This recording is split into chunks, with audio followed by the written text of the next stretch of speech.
Good morning students. आज আমি class 5 chapter number 9 the bottle of dew পড়াবো। A bottle of due মানে শিশিরের একটি বোতল। শিশিরের একটি বোতল। তো শুরু করছি। Ramanatha was the son of a rich landlord. Ramanatha ছিল বা রামনাথ ছিল, সন মানে পুত্র, রিচ মানে ধনী, ল্যান্ডলর্ড মানে জমির মালিক। রামনাথ ছিল এক ধনী জমির মালিকের বা জমিদারের ছেলে। হিজ ফাদার লেফট হিম, তার বাবা তাকে ছেড়ে চলে গিয়েছিল। A large tract of land, এক বিশাল এলাকার জমি। হোয়েন হি ডাইড, যখন তিনি মারা গিয়েছিলেন, মানে যখন রামনাথের বাবা মারা গিয়েছিলেন তখন তাকে এক বিশাল এলাকার জমি দিয়ে গিয়েছিলেন।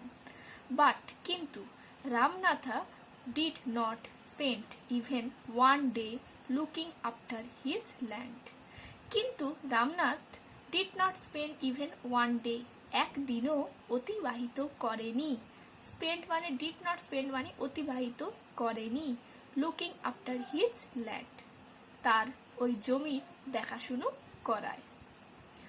কিন্তু রামনাথ একদিনও তার জমির দেখাশুনো করেনি, এটাই বলা হয়েছে। নেক্সট, দিস ওয়াজ বিকজ, এর কারণ, he had a funny idea, তার ছিল একটা মজার ধারণা। দ্যাট যে দেয়ার এক্সিস্টস এ ম্যাজিক পশন, তার মনে ছিল একটি জাদুর তরল বা মিশ্রণের ধারণা।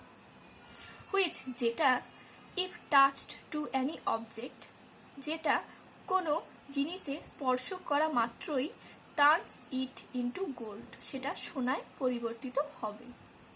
বলতে চেয়েছে যে তার ওই জমির সম্পর্কে কোনো আগ্রহ ছিল না, কারণ তার মনে তো অন্য ধারণা ছিল একটি জাদুর তরল সম্পর্ক নিয়ে। কারণ সেটা যদি কোনো জিনিসে স্পর্শ করা যায় তাহলে সেটা সঙ্গে সঙ্গে সোনায় পরিণত হবে। ওই তরলটা যেখানেই দেওয়া হবে বা যেটাতেই স্পর্শ করা হবে সেটা সঙ্গে সঙ্গে সোনায় পরিণত হবে। He spent all his time trying to learn more about this potion. He spent all his time, সে তার সারাক্ষণ বা সারা সময়টা অতিবাহিত করত ট্রাইং টু লার্ন মোর, আরও অনেক কিছু জানবার জন্য, অ্যাবাউট দিস পশন, ওই পশন সম্পর্কে। পিপল চিটেড হিম অফেন, এমনকি লোকেরা তাকে প্রতারিত করত বা তাকে ঠকাতো। Promising to tell him about it, এটার সম্পর্কে বলবে বলে প্রতিশ্রুতি দিয়ে তাকে লোক ঠকাতো। বাট কিন্তু he did not give up, কিন্তু সে হার মানেনি, মানে সেই ধারণা বা ভাবনাটা সে মন থেকে ছেড়ে দেয়নি। হিজ ওয়াইফ, তার স্ত্রী Madhumati was tired of this, এটা শুনে শুনে ক্লান্ত হয়ে গিয়েছিল। অ্যান্ড অলসো ওরিড, এবং খুব চিন্তিত ছিল, চিন্তায় পড়ে গিয়েছিল। বিকজ কারণ, সে দেখেছিল how much money Ramanatha was spending, সে দেখেছিল রামনাথ কত টাকা খরচ করছে। সি ওয়াজ শিওর, সে নিশ্চিত ছিল, দ্যাট যে শীঘ্রই they would be left paupers, তারা শীঘ্রই নিঃস্ব হয়ে যাবে বা তারা শীঘ্রই কাঙাল হয়ে যাবে। ওয়ান ডে, পপার্স মানে নিঃস্ব বা কাঙাল, যেটা ভিখারিও বলা হয়। ওয়ান ডে, একদিন, এ ফেমাস সেজ, এক বিখ্যাত সাধু, কল্ড মাহিপতি, যার নাম ছিল মাহিপতি, কেম টু দেয়ার টাউন, তাদের শহরে এসেছিল। Ramnath became his follower, Ramnath তার ফলোয়ার মানে অনুগামী, তার অনুগামী হয়ে গিয়েছিল। অ্যান্ড আস্কড হিম, এবং তাকে জিজ্ঞেস করেছিল অ্যাবাউট দ্য পশন, ওই পশন সম্পর্কে। টু হিজ সারপ্রাইজ, অবাক ভাবে, দ্য সেজ অ্যান্সার্ড, ওই সাধু বা জ্ঞানী উত্তর দিয়েছিল, ইয়েস, হ্যাঁ, in my travels in the Himalayas, আমার হিমালয়ের যাত্রাপথে, আই হিয়ার, আমি শুনেছিলাম, how you could make such a potion, তুমি নাকি একটা মিশ্রণ বানাতে চেষ্টা করছো, বা তুমি কি একটা মিশ্রণ বানাবে। But it is a difficult process, কিন্তু এটা তো খুব কঠিন একটা পদ্ধতি।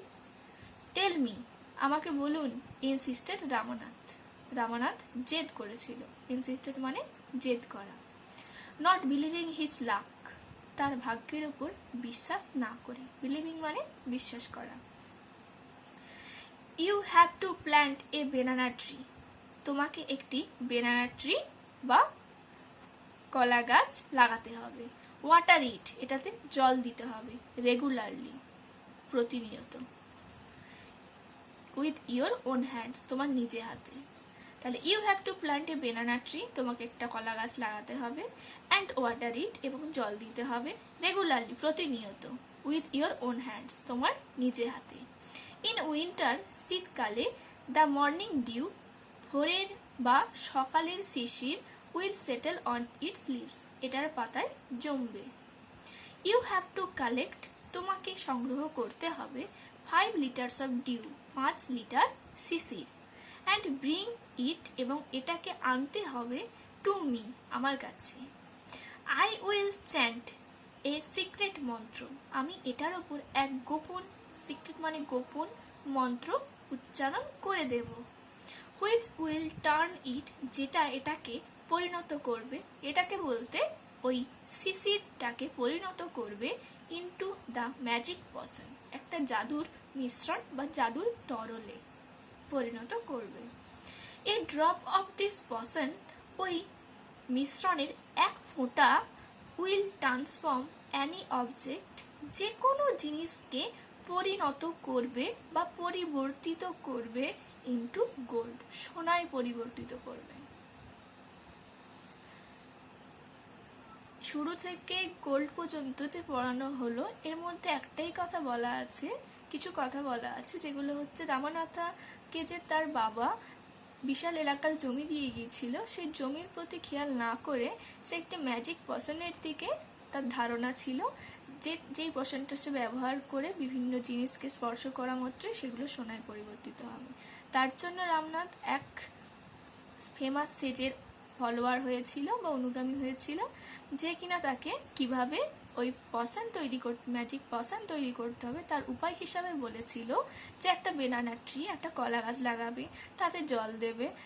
শীতকালের সময় সকালে যে ওই কলা গাছের পাতাতে যে শিশির জমবে, সেগুলো জমিয়ে জমিয়ে 5 লিটার শিশির জমাতে হবে, এবং সেটা আনতে হবে ওই সাধুর কাছে।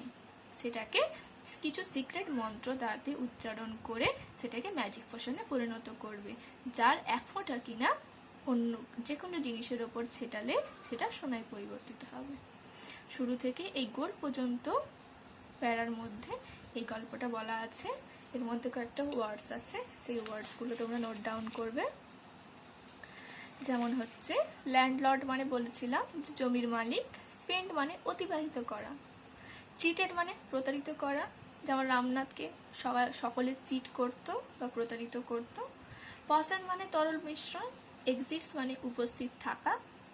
পপার্স মানে নিঃস্ব বা কাঙাল, যার কাছে টাকা থাকে না তাকে বলে নিঃস্ব বা কাঙাল, বা টাকা কড়ি বা ঘর বাড়ি কিছুই থাকে না তাকে বলে নিঃস্ব। ইনসিস্টেড মানে জেদ করা। ডিউ মানে শিশির। চ্যান্ট মানে স্তব করা বা মন্ত্র উচ্চারণ করাকে বলা হয় চ্যান্ট। একটি কোশ্চেন দেওয়া আছে, যতটুকুন পড়লে সেই পড়ার মধ্যেই কোশ্চেনটা আছে। যেমন why did Ramanatha go to meet the sage, কেন Ramnath go to meet the sage, ওই সাধু বা জ্ঞানীর সাথে দেখা করতে কেন গিয়েছিল? কারণ সে ওই ম্যাজিক পোশন সম্পর্কে আরো অনেক বেশি কিছু জানতে চেয়েছিল।